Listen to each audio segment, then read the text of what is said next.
Fala galera, sejam muito bem-vindos a mais um vídeo do canal. Nesse vídeo aqui a gente vai continuar o curso de programação e essa aula vai ser muito mais uma aula de revisão do que qualquer conteúdo novo. A gente vai aplicar o que a gente estudou até agora, acho que praticamente tudo tá nesse exemplo aqui, e depois eu vou apresentar um outro conceito para vocês, mas que também não é nada complicado. Então, considera o seguinte problema. Faça um programa que, para cada aluno, receba seu nome, o valor de suas N notas, com N sendo o número informado pelo usuário, e informe se ele foi ou não aprovado. Lembrando que o aluno é aprovado caso tenha média maior ou igual a 6. Além disso, ele também tem que informar a média desse aluno. Quando o nome do aluno informado for fim, o programa deverá encerrar.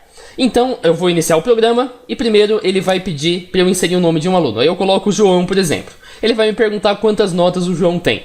Aí eu coloco 3 notas. Aí ele vai pedir a nota da prova 1, vai pedir a nota da prova 2, vai pedir a nota da prova 3. E assim que eu inserir a nota da prova 3, ele vai calcular a média do João. Vai informar a média e vai dizer se o João está ou não aprovado. E depois ele vai pedir um novo nome. Se eu inserir o nome fim, o programa tem que encerrar neste exato momento. Então vamos começar aqui a nossa implementação. O cabeçalho é feito conforme os padrões que a gente já conhece. Algoritmo, alunos, suas médias e aprovações. Input, nome de alguns alunos, quantidade de notas de cada aluno e as suas notas. Até aí nenhuma novidade. O output, claro, é a média final do aluno e se ele foi ou não aprovado.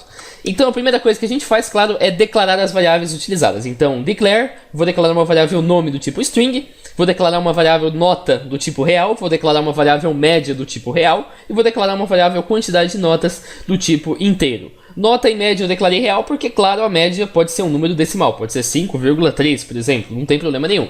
Já a quantidade de notas é obrigado que ela seja um número inteiro, não dá para você ter 2,5 notas. Agora vem uma sacada que é importante você pegar, que é mais assim para evitar uma má prática de programação.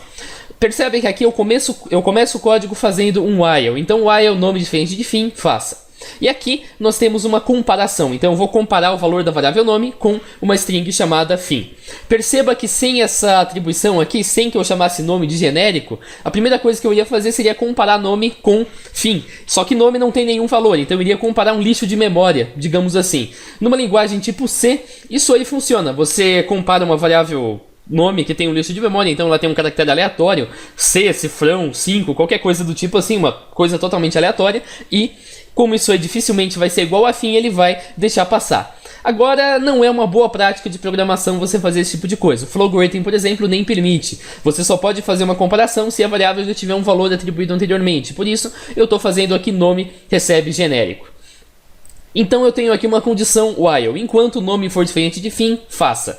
Percebe que na primeira execução, genérico é sempre diferente de fim, então ele vai mandar seguir. Ele vai pedir para você inserir um nome, então coloca João aqui. Em seguida, ele vai verificar se o nome inserido for diferente de fim. Se o nome inserido é diferente de fim, ele vai zerar a média do João, claro, porque o João começa com média 0, e ele vai ler quantas notas tem. Aí a gente começa aqui um laço for, então para i recebe 1, e a variável de contador, eu não declarei ela aqui em cima, como você pode perceber, até quantidade de notas, passo 1, faça. Então ele vai ler a primeira nota e depois ele vai fazer com que média receba média mais nota. Outro detalhe importante aqui. Por que esse média recebe 0 é importante? Em primeiro lugar, para garantir que toda vez que eu entro num aluno novo, eu estou zerando a média dele. Para que a Maria, por exemplo, não comece com o valor da média do João. Em segundo lugar, porque aqui eu estou fazendo a operação média recebe média mais nota. Se não tivesse essa atribuição aqui de média recebe 0, eu ia estar somando média com... Perdão, ia estar somando um lixo de memória com a variável nota. E isso é um problema, porque um lixo de memória não é igual a 0. Isso não é nenhuma má prática de programação, isso está errado mesmo, porque em qualquer linguagem, se você fizer desse jeito, vai dar pau. Então é obrigatório você atribuir média recebe 0 por esses dois motivos que eu falei. E aí, claro, ele recebe todas as notas. Então, por exemplo, a minha nota é 6, depois a minha nota é 5 e depois a minha nota é 6. Nesse caso, eu vou ter, em primeiro lugar, média vai receber o valor 6, depois média vai receber 6 mais 5, portanto 11, e depois média vai receber 11 mais 6, portanto 17. Final, assim que terminou esse laço fora, a média vai ser 17. Aí basta fazer média e recebe média dividido por quantidade de notas. Então nesse caso, a média final vai ser 17 dividido por 3, que dá 5,666. Desse jeito aí. Aí agora, assim que você calculou a média, falta a condição. Se média é maior que 6, então você escreve aluno aprovado com média, informa a média dele. Média maior ou igual a 6, detalhe. Se não, você escreve aluno reprovado com média, média. Aí você termina o if, você termina o outro if, E aí assim que terminou aqui, ele vai subir mais uma vez lá para o laço while e vai verificar se João é diferente de fim. Sim, João é diferente de fim. E aí ele vai ler um novo nome. Agora suponha que eu coloque fim nesse novo nome. Ele já vai chegar aqui. Nome é diferente de fim? Não. Fim não é diferente de fim. Portanto, ele vai encerrar o loop e vai lá para esse ends if. E aí ele vai voltar para o while. Fim é diferente de fim? Não. Fim não é diferente de fim. Portanto, ele vai terminar o laço while e com isso vai terminar o algoritmo. Esse é o nosso fluxo de execução. Uma outra possibilidade é implementar esse código aqui no Flowgorating, como vocês já sabem. Eu vou apenas repassar aqui o código brevemente, aí a gente vai ver ele executando, para você ver todo o passo a passo mesmo do código rodar. Então, primeira coisa, eu declaro a variável nome, declaro a variável nota em média, declaro a variável inteira do tipo, o nome, né, perdão, quantidade de notas e o valor i. Nesse caso aqui, como é o Flowgorating, ele obriga a gente a declarar o contador. Nome vai receber a palavra genérico, como eu já expliquei. Primeiro, o caso while, nome diferente de fim. Supondo que seja verdade, média recebe 0, insira o nome do aluno, vai receber o nome, vai verificar se o nome é igual a fim. Aí nesse caso a única diferença é que no código aqui eu coloquei um nome diferente de fim, e nesse aqui eu coloquei um nome igual a fim. Mas no final é a mesma coisa, porque se nome igual a fim tiver valor falso, ele vai fazer todo o processo. Se isso aqui tiver valor true, ele vai encerrar aqui todo o laço, como a gente já viu. Aí aqui ele vai pedir para inserir a quantidade de notas, você coloca 3 notas, começa aqui um laço for, vai recebendo todas as notas, faz aqui o cálculo da média, lembrando que eu fiz média igual a 0, isso é importante, como eu já expliquei. Depois média recebe média dividido pela quantidade de notas, verifica se a média é maior ou igual a 6, e aí já termina aqui o laço. Vamos então colocar ele executando para vocês verem como vai funcionar. Eu vou apenas colocar aqui na velocidade devagar para a gente ver. Eu vou fazer 2 inputs, então ele está aqui declarando todas as variáveis, chegou no laço, ele vai pedir aqui a média, vai pedir para inserir o nome do aluno e vai pedir para colocar um nome. Eu vou tentar impedir que a minha webcam fique na frente do laço de execução. Se isso acontecer, peço perdão, que é meio complicado. Eu imagino que a minha webcam está nesse canto aqui da tela, mas é difícil de visualizar. Então vai pedir o nome do aluno. Vamos lá, João, dá um Enter. Vai pedir agora, vai verificar se o nome é diferente de fim, verificou. E vai pedir a quantidade de notas do João. Vamos então colocar 3 notas para o João. Primeira nota ele vai pedir, eu vou colocar, por exemplo, nota 8. Vai pedir a segunda nota, ou melhor, vai somar aqui na variável média, vai pedir a segunda nota agora, vou colocar a nota 6. Vai mais uma vez fazer o loop, vai pedir a próxima nota, vou colocar nota 4, por exemplo. E aí eu vou dar um Enter. Nesse caso ele voltou aqui para o loop, terminou. Desceu aqui para a condição, verificou que o aluno está aprovado e a média dele é exatamente 6. Então o aluno passou raspando. Agora aqui ele vai pedir mais uma vez para você inserir o nome do aluno. Vamos colocar então fim para você ver o que vai acontecer. Vou dar um Enter, nome igual a fim, true. Ele vai voltar lá para o começo e vai terminar o algoritmo. Esse é o fluxo de execução que esse algoritmo retorna. E agora vem a hora em que eu insiro alguns conceitos novos para você. Primeiro, o que é uma solução adequada? A gente sabe como construir um algoritmo, mas a gente precisa saber se ele se adequa ou não ao problema proposto. Ou seja, se a sua solução está correta ou não. Como que você faz isso? Em primeiro lugar, em termos mais leigos, você tem que verificar se o output do algoritmo está correto para todos os valores de entrada que o algoritmo pode receber em uma situação real. Então, é só você raciocinar e pensar, bom, tem algum valor de entrada que eu possa colocar aqui, que seja um valor permitido, que vai igualar o problema? Na verdade, tem vários. Eu posso colocar aqui, por exemplo, média recebe batata, por exemplo. Eu posso mandar ali, isso com certeza vai dar problema. Eu vou só fazer um teste aqui para você ver como isso funciona. E eu vou explicar por que isso não é um problema. Ele vai pedir aqui, claro, o nome do aluno, eu vou colocar qualquer coisa mesmo. Ele vai pedir a quantidade de notas, vamos colocar aqui batata, batata, desse jeito aqui. Dá um Enter, ele vai dar um erro. E isso é perfeitamente normal, porque inserir batata na quantidade de notas não é um comportamento que seja esperado pelo usuário. Nessa fase do curso a gente não está preocupando muito com o tratamento de erros, esse é o nome desse negócio, o tratamento de erros. Então, corrigir erros que o usuário possa cometer, isso não é o nosso foco. O nosso foco é, o programa não pode dar problema quando você está inserindo um valor que é esperado que o usuário insira. Tem uma outra questão que é a parte da otimização. Então tem várias soluções que um problema pode aceitar. E tem soluções que são mais rápidas do que outras soluções, são mais otimizadas. Aí a questão é, eu sou obrigado a fazer uma solução otimizada? Na prática não. Não é o curso para isso. Dificilmente num curso mais formal que você faça aí na faculdade, num curso técnico, você vai ter tanta ênfase na questão da otimização. Mas é importante usar um certo bom senso para esse caso. Então, se você pode usar um laço for, por exemplo, não faz sentido você fazer write 1, write 2, write 3, até 10, como eu falei brincando no problema passado. Então, claro, otimiza o código, mas faz isso dentro do esperado. Não fica perdendo tempo tentando verificar cada milissegundo ali que pode mudar. Mas sempre preze pela otimização do código, pela rapidez na execução e pela fácil manutenção. Então é importante que o seu código seja fácil de ser alterado caso seja necessário.